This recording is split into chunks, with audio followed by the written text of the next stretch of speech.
Would you like to impress your friends with some shocking facts about history's most obvious false prophet? If so, have I got a list for you. YouTube's new and improved, more Sharia-compliant terms of service go into effect today, and what better way to celebrate than by wreaking a little historical havoc on the trust and safety team's favorite pet prophet. There are different kinds of facts about Muhammad. Facts about how dumb he could be, facts about how violent he could be, facts about how deceptive he could be, facts about how incredibly white he was, facts about how many slaves he had and what he did to the ones with vaginas, and so on. But right now, you're going to learn my top 5 most disgusting facts about Muhammad. These are things that make you go... Things that make you go... Oh, am I right or am I right? Things that make you go... I think there should be some sort of reward for people who can make it through all 5 facts without vomiting. How about bragging rights in the comments section? Side note to the Muslims who are watching, I would love to see you explain fact number 1. Just remember, if you get mad, you're not getting mad at me, you're getting mad at the facts, all of which will be proven directly from your most trusted sources. So, defend your prophet, if you're able. Now, 4 out of the 5 nauseating facts you're about to ponder are unknown to almost everyone, especially to Muslims. Only one of them is slowly becoming common knowledge. This means that if you share these facts with your Muslim friends, 4 out of 5 of these facts will be almost completely new information to them. I would have liked to have this entire video be unfamiliar facts about Muhammad, but as much as I wanted to shine a light on Muhammad's secret pile of dirty laundry, I couldn't leave one somewhat well-known fact off the list. So let's go ahead and start with the one fact on my list that lots of Muslims and non-Muslims have heard about in the past decade or so. The number 5 most disgusting fact about Muhammad is Muhammad had sex with a prepubescent 9-year-old girl. We've been through the passages on Muhammad's relationship with Aisha 100 times, but just in case someone recently arrived here from the Andromeda Galaxy, let's read one. Sahih al-Bukhari, 5133. Narrated Aisha that the Prophet wrote the marriage contract with her when she was 6 years old, and he consummated his marriage when she was 9 years old, and then she remained with him for 9 years, i.e. till his death. The Muslim sources report that Aisha was playing on a swing when some women came to get her and take her to her husband.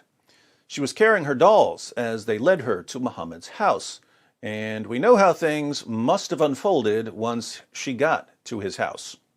Clearly, he laid her down, took away her dolls, climbed on top of her, and forced his penis inside her.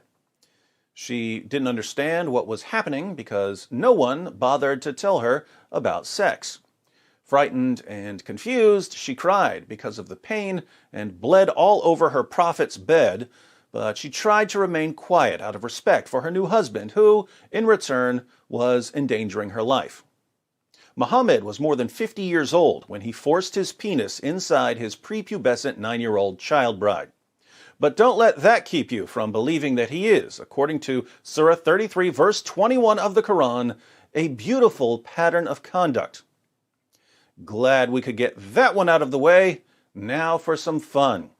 The number 4 most disgusting fact about Muhammad: Muhammad encouraged his followers to suck on each other's fingers. Islam is the only religion I'm aware of that promotes finger sucking. Sahih al-Bukhari, 5456. Narrated Ibn Abbas, the Prophet said, "When you eat, do not wipe your hands till you have licked it or had it licked by somebody else." Sahih Muslim, 5294. It was narrated that Ibn Abbas said, "The Messenger of Allah said, when one of you eats some food, let him not wipe his hand until he has licked it or had it licked." Why did Muhammad want his followers to lick their fingers and to lick each other's fingers? He tells us, Sahih Muslim 5300, It was narrated from Jabir that the Prophet enjoined licking one's fingers and wiping the plate, and he said, "You do not know in which part the blessing is." Muhammad goes through this in other passages. Long story short, Allah hides a blessing somewhere in your food, but you don't know where the blessing is hidden, so you should lick your fingers. If you want someone else to have the blessing, you tell him to lick your fingers. You'll be doing him a favor. You definitely don't want to simply wipe your hands on a napkin, because then the blessing will be on the napkin and Satan will steal it. Now, if you don't know much about how germs spread and why it's a bad idea to be sucking on other people's fingers, no worries. I promise you that by the time we get through fact number 2 and fact number 1, you'll understand perfectly why you should never, ever suck on another man's fingers. But before that, we have the number 3 most disgusting fact about Muhammad. Muhammad swapped spit with little boys. In Bukhari's Al-Adab al-Mufrad, 1183, we read, "It is related that Abu Huraira said, 'I never saw Al-Hasan without my eyes overflowing with tears. That is because the Prophet, may Allah bless him and grant him peace, went out one day and I found him in the mosque. He took my hand and I went along with him. He did not speak to me until we reached the market of Banu Kainuka. He walked around it and looked. Then he left and I left with him until we reached the mosque. He sat down and wrapped himself in his garment. Then he said, 'Where is the little one? Call the little one to me.' Hassan came running and jumped into his lap. Then he put his hand in his beard. Then the Prophet, may Allah bless him and grant him peace, opened his mouth and put his tongue in his mouth. Then he said, 'O Allah, I love him, so love him and the one who loves him.'" According to another hadith, Musnad Ahmed 16,245, Muhammad would suck on the tongues and lips of little boys. But fear not, he also guaranteed that if he sucked on a boy's tongue or lips, that boy's tongue or lips would never be tormented by hellfire. Creepiness factor 1,000,000. Now, if you're wondering whether you should let someone like Muhammad suck on your little boy's tongue, you should probably think carefully about the next fact.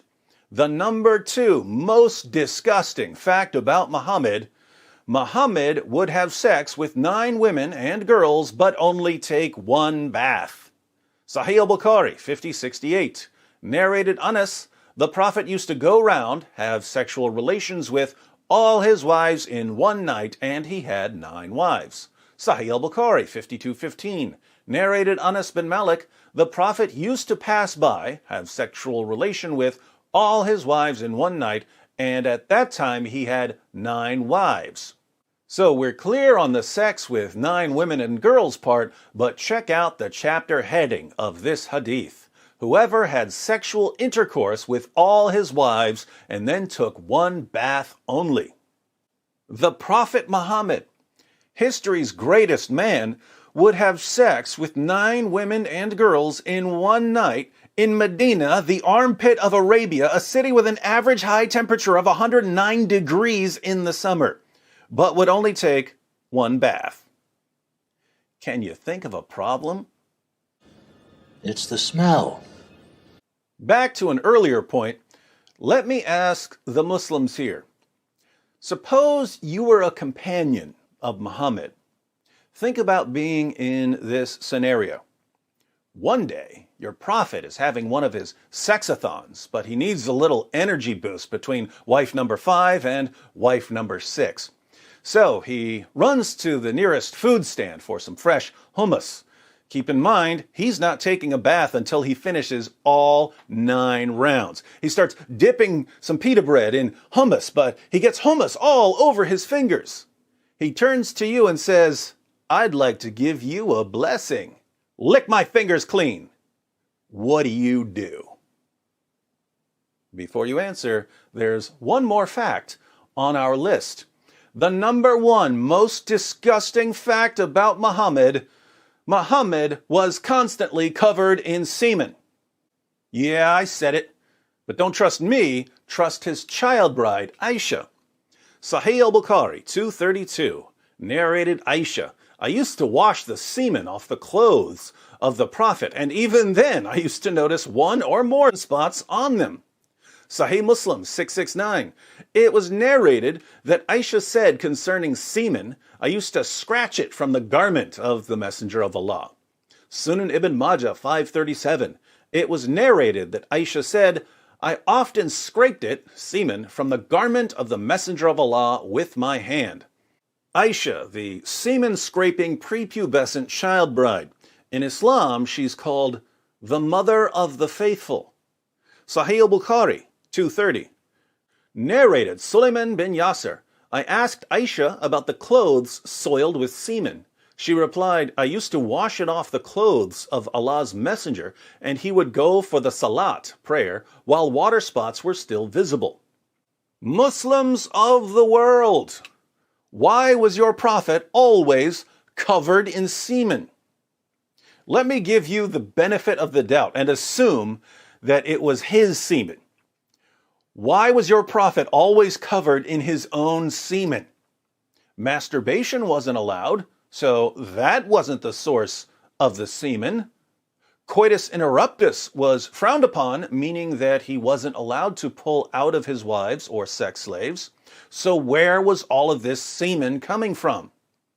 The most charitable conclusion here, if I'm being very, very generous, is that Muhammad must have used his garment, even the garment he would wear to the mosque, as a rag to wipe off his prophet penis after having sex. That's the nicest conclusion I can draw. Trust me, the other conclusions I can draw are much, much worse. Being as charitable as possible, because I'm a charitable kind of guy, I can only conclude that your prophet would have sex with 9 women and girls in a single night, use his own clothes to wipe off his private parts and possibly his wives' private parts after each round, take 1 bath after the entire 9 rounds, and not wash his clothes.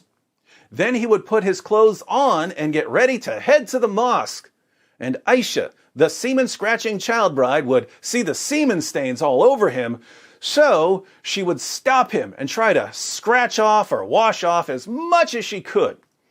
Muhammad would then go to the mosque with wet spots still visible on his clothes. Would you want to be around this guy? Would you want to give him a hug and have his clothes pressing up against yours? Would you want to suck on his fingers? Would you want to suck his fingers clean after lunch? Would you want him sucking on your toddler's tongue? Would you want him marrying your prepubescent daughter? Have you ever met anyone in your entire life who was filthier and more disgusting than Prophet Muhammad? If you're feeling a little nauseous right now, I've got a trick that will make you feel better in just a moment. But before Dr. Wood cures your nausea, be sure to subscribe and click the bell for notifications. I'm not on Facebook or Twitter, so please share this video on other platforms. As always, I'm not stingy with my content, so feel free to mirror my videos on your own channels. If you'd like another way to support the channel, you can click the join button to join the Boom Squad. There are other ways to support in the description box. In the comments, let me know if there are any other disgusting facts about Muhammad that I should have included on this list. If you're a Muslim, be sure to share with us how you reconcile your conviction that Muhammad is a wonderful moral example with the facts I've presented. Facts you're hearing for the first time, because, let's face it, your imams don't tell you this stuff. All right, Dr. Wood to the emergency room for a mass outbreak of nausea. What's the remedy for stomach problems? Everyone who's been following my channel, all together now. Camel urine. Muhammad's miracle magic cure-all for stomach ills was camel pee. Of course, Muhammad told his followers that if you drank his urine, you'd never have an upset stomach again. Maybe I need to turn this into a top 10 list.